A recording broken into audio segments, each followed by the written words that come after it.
Zakir Naik, like his mentor in deception, Ahmed Deedat, before him, has built his career on the colossal ignorance of his followers. Naik knows that when he speaks, he's speaking to a room full of Muslims who've never studied the Quran or the Bible, and who therefore won't be able to recognize when he's lying to them about the Quran or the Bible. The staggering stupidity of Naik's fans thus allows him to say whatever he wants, no matter how ridiculous, and the crowd will praise Allah for the lies they've been told. Unfortunately for Naik and his freakishly foolish followers, there are people like me who have studied the Quran and the Bible and who therefore know exactly when he's lying. The fun part is that Naik is so incredibly sloppy when he starts lying, he always ends up accidentally giving us yet another way to prove that Muhammad was a false prophet. Take Naik's claim that there's a prophecy about Muhammad in Isaiah 29:12. Unlike Zakir Naik, I want all of my viewers to know exactly what this passage is saying, so before we examine Naik's comments, let's read the passage. In Isaiah 29, God tells the people of Jerusalem that he's going to punish them for their rebellion. He calls Jerusalem Ariel. Ariel sounds like the Hebrew for altar hearth of God. We'll see why in a moment. Beginning in verse 1. Woe to you, Ariel, Ariel, the city where David settled. Add year to year, and let your cycle of festivals go on. Yet I will besiege Ariel. She will mourn and lament. She will be to me like an altar hearth. Jerusalem will be like an altar hearth, the place where everything burns. Hence, Ariel.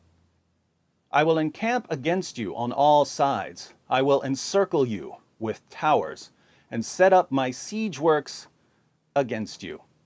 This was fulfilled when the Assyrians came against the city in 701 BC, and again when the Babylonians invaded in 586 BC. Brought low, you will speak from the ground. Your speech will mumble out of the dust. Your voice will come ghost-like from the earth. Out of the dust, your speech will whisper. So God's going to punish Jerusalem. What's he going to do after he punishes Jerusalem? He's going to punish Jerusalem's enemies because they're under God's judgment too. Verse 5. But your many enemies will become like fine dust, the ruthless hordes like blown chaff. Suddenly, in an instant, the Lord Almighty will come with thunder and earthquake and great noise, with windstorm and tempest and flames of a devouring fire. Then the hordes of all the nations that fight against Ariel, that attack her and her fortress and besiege her, will be as it is with a dream, with a vision in the night, as when a hungry person dreams of eating, but awakens hungry still, as when a thirsty person dreams of drinking, but awakens faint and thirsty still. In other words, as Jerusalem's enemies rejoice over their victory, God's suddenly going to bring them back to reality, like waking someone from a dream. So will it be with the hordes of all the nations that fight against Mount Zion. Now, God has told them exactly what's going to happen. Why can't the people of Jerusalem see what's coming? They can't see what's coming because they have become spiritually blind and can no longer understand or accept God's revelations. God says in verse 9, Be stunned and amazed, blind yourselves and be sightless, be drunk, but not from wine, stagger, but not from beer. The Lord has brought over you a deep sleep. He has sealed your eyes, the prophets. He has covered your heads, the seers.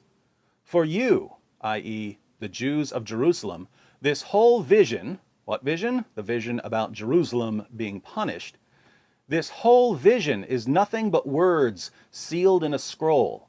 And if you give the scroll about God's judgment against the people of Jerusalem to someone who can read and say, Read this, please, they will answer, I can't.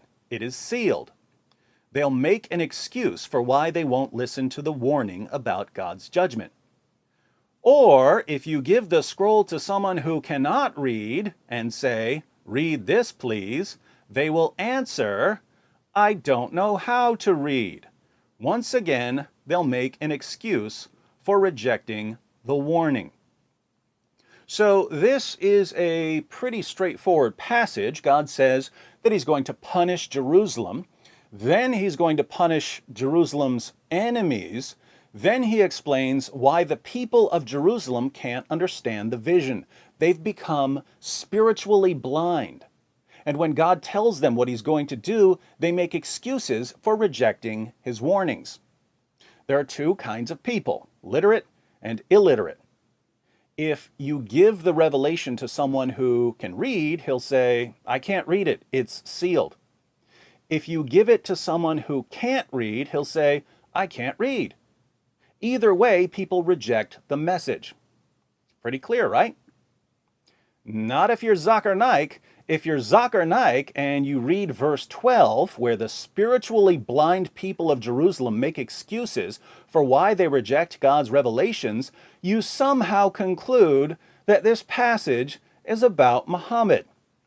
It's kind of ironic that when Zakir Naik reads a passage about spiritual blindness and the inability to understand a simple message from God, Zakir Naik shows that he's spiritually blind and can't understand a simple message from God.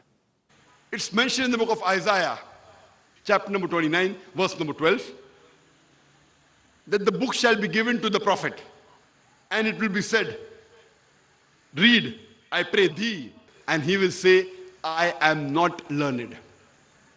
Notice that Zakir Naik can't even quote the verse without lying about it. He claims that the verse says, "The book shall be given to the prophet." That the book shall be given to the prophet. That the book shall be given to the prophet. That the book shall be given to the prophet. Here's verse 12 again. Anything about the book being given to a prophet here? No, God tells the people of Jerusalem that to them, the vision about God's judgment on their city is like a scroll, and they make excuses for rejecting it. The passage says absolutely nothing about a prophet being given a book or a scroll. So why does Zakir Naik lie by telling his fans that the verse includes the word prophet? He lies because he's Zakir Naik, and that's just what Zakir Naik does. And that's what he has to do if he wants to make this passage sound like it's talking about a prophet and not about spiritually blind people stubbornly refusing to accept God's warnings. But why should we think that this is a prophecy about Muhammad? And when Archangel Gabriel, Jibril alayhi salam, when he told to Prophet Muhammad sallallahu alaihi wasallam, "Ikra," the Prophet replied, "Ma ana biqari," I am not learned. Exact fulfillment of the prophecy of the book of Isaiah, chapter number 29, verse number 12. So according to Zakir Naik, when verse 12 says that someone will be given a scroll or a book, the book in question is the Quran. But what's in the scroll according to all the parts of the passage that Zakir Naik deliberately left out? The scroll contains a message about God's judgment on Jerusalem in 701 BC. Zakir Naik twists the verse so much that he declares that Muhammad is the only possible fulfillment. This prophecy fulfills no one but the last and final messenger, Prophet Muhammad sallallahu alaihi wasallam. Now, once again, in a spirit of generosity, I'm going to grant what Zakir Naik says. I'm going to grant that Isaiah 29:12 is talking about Muhammad. By granting that this verse is talking about Muhammad, as Zakir Naik claims, we learn three important things. First, Muhammad was spiritually blind and in total rebellion against God. Isaiah 29:12 says nothing about a prophet receiving a book. It's about people who are spiritually blind rejecting God's message. Zakir Naik says that this is about Muhammad. Wonderful. So according to Zakir Naik, Muhammad stands condemned for his spiritual blindness and his willful rebellion against God. Second, Isaiah 29:12 isn't about a prophet, but Naik claims that it's about a prophet anyway. If we grant what Naik claims, then we have to ask, what about the other prophet in this passage? Obviously, if the person who's told to read the scroll and says, "I don't know how to read," is a prophet, then the person who's told to read the scroll and says, "I can't, it's sealed," must also be a prophet, right? If being told to read the book means that you're a prophet, then this passage predicts two different prophets. One who says, "I can't read," and the other who says, "I can't," because it's sealed. So, where's the prophet who was told to read the book but couldn't because the book was sealed? He hasn't come yet, which means that he's coming in the future, which means that there's another prophet after Muhammad, which means that the Quran is a lie because it says that Muhammad was the final prophet. Hence, if this passage is talking about prophets, Islam is false. Thank you, Zakir Naik, for giving us yet another reason to conclude that the Quran is wrong. Third, in verses 13 and 14, God talks about the people who reject his revelations in verses 11 and 12. But remember, according to Zakir Naik, verse 12 is about Muhammad. So what does God say about Muhammad, according to Zakir Naik? The Lord says, "These people," i.e. the spiritually blind people, including Muhammad, who stubbornly reject God's revelations, "come near to me with their mouth and honor me with their lips, but their hearts are far from me. Their worship of me is based on merely human rules they have been taught." They honor God with their lips, but their hearts are far from God. Their worship consists of following a set of rules. Sound like any religion we know? One where they memorize prayers in a language many of them don't even speak, pretend they're fasting while gorging themselves twice per day, walk circles around a giant pagan cube, mindlessly following rules that they've been taught? How is God going to punish them for their false worship? Next verse.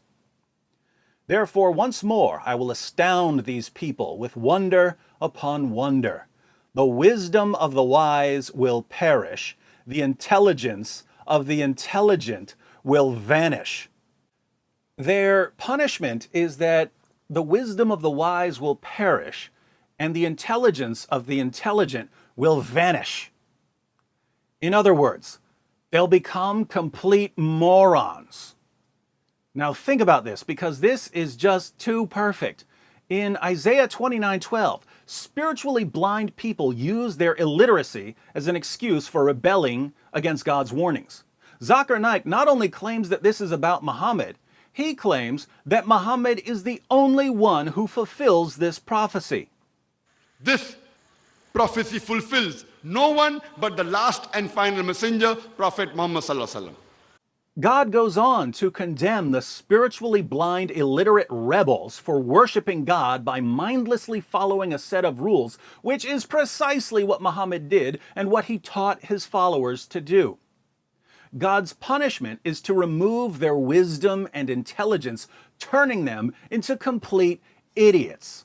Zakir Naik reads this passage, and he's too stupid to realize that the passage is condemning and mocking these spiritually blind people. So Naik tells his audience, this is about Islam. This is about our prophet. This is about us.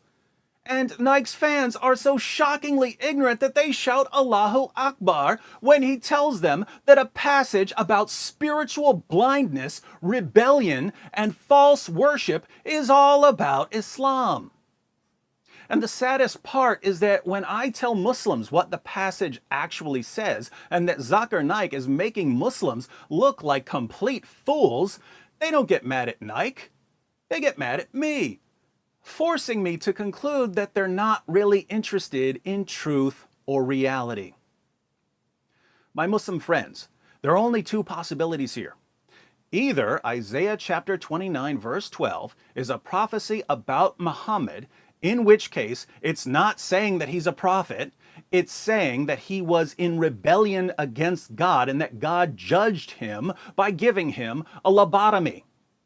Or Isaiah chapter 29 verse 12 is not about Muhammad, in which case we have to wonder why Islam's top apologists keep embarrassing themselves and their followers and their religion by claiming that it is. So, which is it, my Muslim friends? Let me know in the comments section.